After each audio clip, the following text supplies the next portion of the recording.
వేదిక 365కి స్వాగతం. వేదిక 365 ద్వారా మనం 10th క్లాస్ కంప్లీట్ అయిన తర్వాత ఇంటర్మీడియట్ ఎంపీసీ తీసుకోదలిచిన అభ్యర్థులకు ఐఐటి కోచింగ్ తీసుకోలేని వారి కోసం IIT JEE entrance preparation mathematics కొరకు ఎలా ప్రిపేర్ కావాలో ఈరోజు మాట్లాడుకుందాం.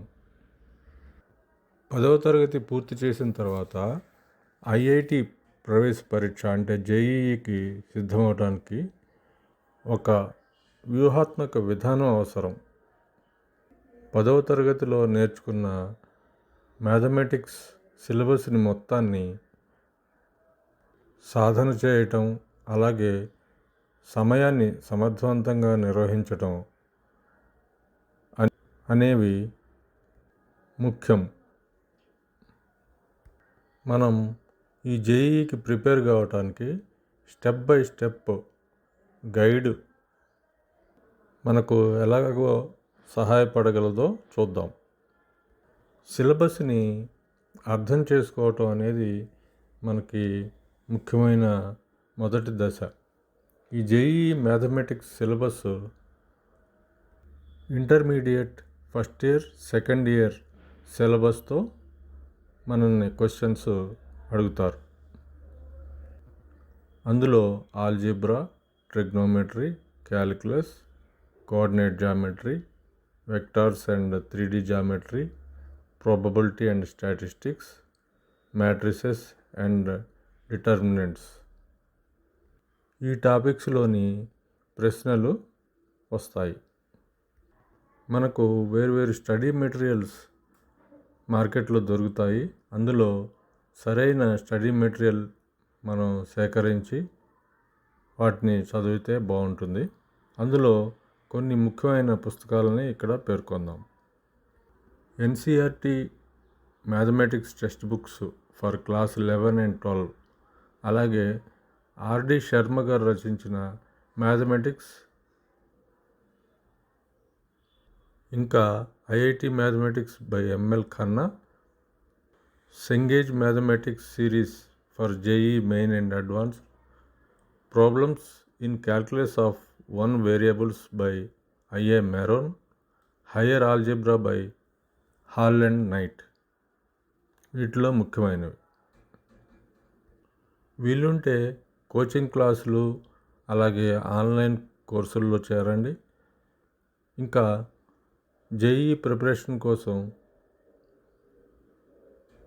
స్ట్రక్చర్డ్ లెర్నింగ్, ఎక్స్పెక్టెడ్ గైడెన్స్, అలాగే రెగ్యులర్ టెస్టులు ఇస్తూ ఉంటే మీకు చాలా ఉపయోగకరంగా ఉంటుంది.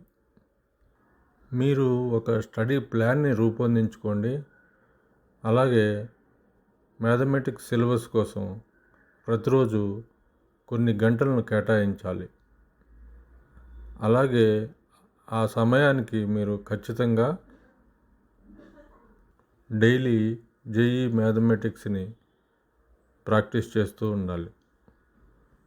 Daily study hours, weekly revision sessions, regular practice tests ఇట్లా మీరు ఒక ప్రణాళికను రూపొందించుకోవాలి.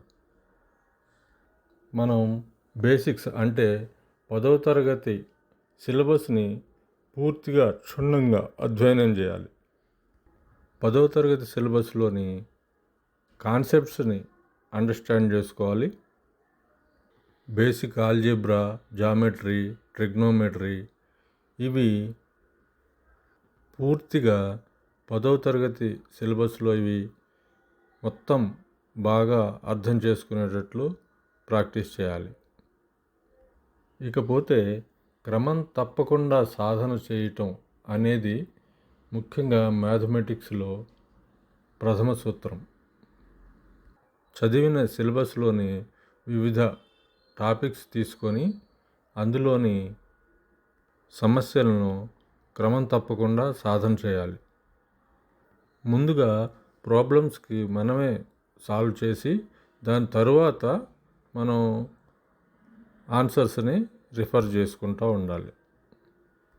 దానివల్ల మనం చేసిన దాంట్లో తప్పులు మనకి అర్థమవుతాయి. బట్టే విధానం కాకుండా కాన్సెప్చువల్ క్లారిటీ మీద మనం దృష్టి పెట్టాలి. దానిలో ఉన్న భావాన్ని మనం అర్థం చేసుకోవడానికి ప్రయత్నించాలి.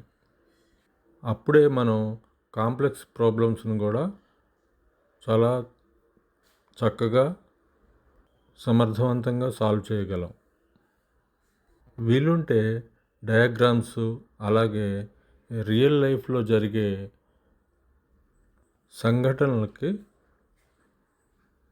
అనుసంధానం చేసుకుంటూ మనం కాన్సెప్ట్స్ని బెటర్గా అర్థం చేసుకోవాలి. అలాగే ఇంత క్రితం పరీక్షలకు వచ్చిన పేపర్స్ని సాల్వ్ చేస్తూ వాటిల్లో వచ్చే రకరకాల ప్రశ్నలకు మనం ఆన్సర్లను ఎంతవరకు చేయగలమో నిర్ధారించుకోవాలి. అప్పుడు మనకు ఎగ్జామ్ ప్యాటర్న్ ఒకటి అర్థమవుతుంది. అలాగే పరీక్ష రాసే సమయంలో కూడా మనం టైంని బట్టి మెయింటైన్ చేసుకుంటూ ఆ టైంలో మనం కంప్లీట్ చేయగలుగుతున్నామా లేదా అనేది కూడా చూసుకోవాలి. అప్పుడప్పుడు మాక్ టెస్టులు జరుగుతూ ఉంటాయి. వాటిల్లో పాల్గొని ప్రిపరేషన్ స్థాయిని పెంచుకుంటూ ఉంటే మనకు ఎక్కడ మనం వీక్గా ఉన్నామో, ఎక్కడ మనకి సాల్వ్ చేయగలుగుతున్నామో అనేది మనకి తెలుస్తుంది. తప్పులు చేసినవి మళ్ళీ సమీక్షించుకుంటూ వాటిపై ఇంకా కసరత్తు చేస్తూ ప్రాక్టీస్ని పెంచుకుంటూ మన నాలెడ్జ్ని పెంచుకోవాలి. టైం మేనేజ్మెంట్ అనేది చాలా ముఖ్యం. మనకి సాల్వ్ చేయటం వచ్చినా సరే ఆ టైంలో చేయకపోతే చాలా కోల్పోతాము. వేగంగా చేయాలి, అలాగే ఖచ్చితంగా చేయాలి. అప్పుడే మనకు మెరుగైన స్కోర్ లభిస్తుంది. అది మనం ఎంత ప్రాక్టీస్ చేస్తే అంత మెరుగుపడుతుంది. ఈ జేఈఈ ప్రిపరేషన్లో ఎంత కాన్సిస్టెంట్గా ఉంటే అంత మెరుగైన ఫలితాలను మనం పొందవచ్చు. అలాగే మనం ఒక వీక్లీ ప్లాన్ని ఏర్పరచుకోవాలి. Monday to Friday morning 3 hours, అలాగే ఆఫ్టర్నూన్ 3 అవర్స్, అలాగే evening 3 hours, morning 5 to 8 new chapters చేద్దాము. అలాగే కాన్సెప్ట్స్ తెలుసుకుందాము. ఇకపోతే మధ్యాహ్నం 2 to 5 అవి ప్రాక్టీస్ చేద్దాము. అలాగే ప్రీవియస్ ఇయర్స్ క్వశ్చన్స్ని మనం సాల్వ్ చేద్దాం. ఇకపోతే ఈవినింగ్ 7 to 10 రివిజను, అలాగే డౌట్ క్లీనింగ్. ఈ రివిజను, డౌట్ క్లియరింగ్ అనేది మనం ఒక నోట్స్ రాసుకుంటూ ఉంటే బాగుంటుంది. ఇకపోతే సండే వచ్చి మరలా morning, afternoon, evening. Morning revision of weeks topics, afternoon వచ్చి డిస్కషన్స్ అబౌట్ డౌట్స్, ఇంకా ఈవినింగ్ వచ్చి స్టడీ లైట్గా చేసుకుంటే బాగుంటుంది. ఇలా మీ ఫ్రెండ్స్తో అలాగే అధ్యాపకులతో కలిసి డిస్కస్ చేసుకుంటూ మీ టైంలో మీరు చదువుకుంటూ బాగా ప్రాక్టీస్ చేస్తే ఐఐటి జేఈఈ పరీక్ష పెద్ద కష్టమేం కాదని మీకే అర్థమవుతుంది. ఇలా ఈ గైడ్ని అనుసరించడం ద్వారా క్రమశిక్షణతో ఉండటం మరియు శ్రద్ధగా సాధన చేయడం ద్వారా మీరు మ్యాథమెటిక్స్లో బలమైన పునాదిని ఏర్పరచుకోవచ్చు. మీకు ఐఐటి పరీక్ష అనేది మరింత మంచి ర్యాంక్ సాధించడంలో, విజయం సాధించే అవకాశాలను పెంచుకోవడంలో ఈ వీడియో మీకు తోడ్పడుతుందని మేము ఎంతో ఆశిస్తున్నాము. Best of luck.